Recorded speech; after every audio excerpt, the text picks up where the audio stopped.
Why did the physics teacher break up with the biology teacher? Because there was no chemistry. Hello again everybody and welcome back. Right, so today I've been sent something a little bit different. It's a mini PC. So we're going to take a look at it, see how it compares to an Android box. So that being said, don't forget to hit that subscribe button and let's crack on.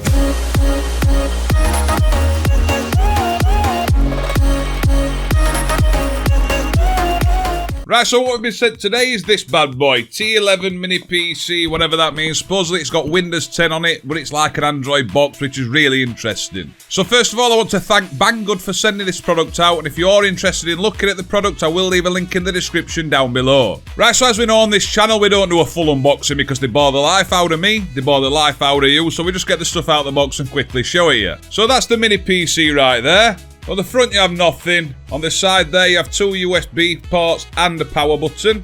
On the back there you can see you've got your VGA port, LAN port, HDMI port, your headphone, volume port, power port. And then on the other side there you've got your USB 3.0 port and another USB 2.0 port. And you've also got a micro SD port. I don't know if you can see that because my camera's dog shit. Quite a lot of stuff on there though. And then underneath, if you take that little cover off there, it supports a hard drive as well, so you can put an SSD in there. It's 2.5 inch, but yeah, if you've got a hard drive with all your movies, TV shows on, or an SSD where you can load your Windows onto to speed it up, that's quite a nice feature there. And one more thing I like about it is a lot of ventilation as well. That should prevent any overheating issues. It obviously comes with the HDMI cable, power adapter, and then you've also got this bracket here, which is really good in my opinion. What you can do is mount this to the back of your TV. So you put that on the back of your TV, obviously you'll have that on it as well, like so. Let me see if I can do it. So it'll mount to the back of that there, that'll hang on back of your TV. So it's just, you don't need a TV stand or anything to put it on, you can mount it to the back of the TV. And then you've got the quick start guide, we might need that for this one though. So let's see what it's like, let's see how it loads up. Right then, so once we launch it, it looks exactly like a Windows PC would look. You just have to fill in a few details when you're starting it to say where you're from. It does look really smart. You would need to include your own Air mouse and keyboard. They did send me this little keyboard as well. It is quite neat and cool. I'll put links in the description down below where you can get them or you can go and find your own. Makes no odds.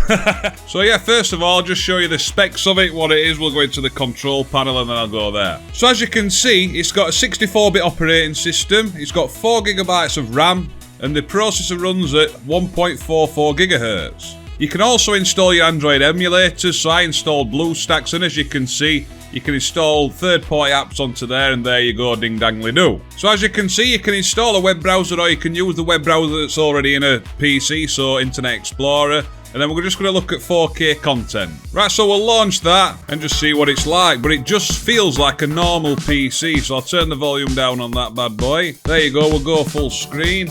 There you go. So it wasn't set to 4K and I've just set it to 4K down below there.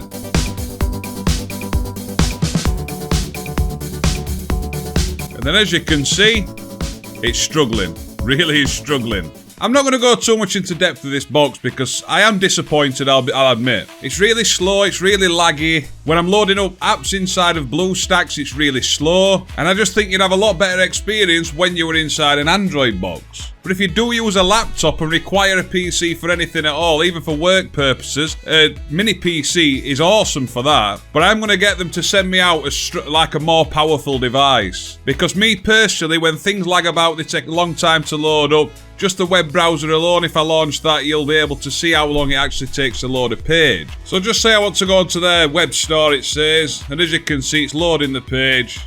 And you can see it's not as nippy. But that could be me being picky with it. But I know these companies send me devices to test and to review. But honestly, if the device isn't something I buy, I'm not going to give it a good review. So unfortunately today, the mini PC, the T11, just hasn't cut it. It may be good for some people in other aspects, but the majority of people will get frustrated with it. It doesn't come with a mouse keyboard or a remote wireless keyboard, anything like that, so you've got to provide something to navigate with. And yeah, I was really looking forward to this one, but I'm going to ask for a more powerful one because I think if it loaded quicker, if BlueStacks worked better, and we could do a bit of gaming on it, it'd be a totally different story. So yeah, once again, thank you Banggood for sending it out. I do apologise today because obviously I wouldn't buy it. But yeah, once again, I want to thank Banggood for sending this product out. But as everybody knows, I have to give my trustworthy opinion on it. But do comment down below what you think. Do you own any other mini PC that's worth reviewing? I'm going to go now because that's it.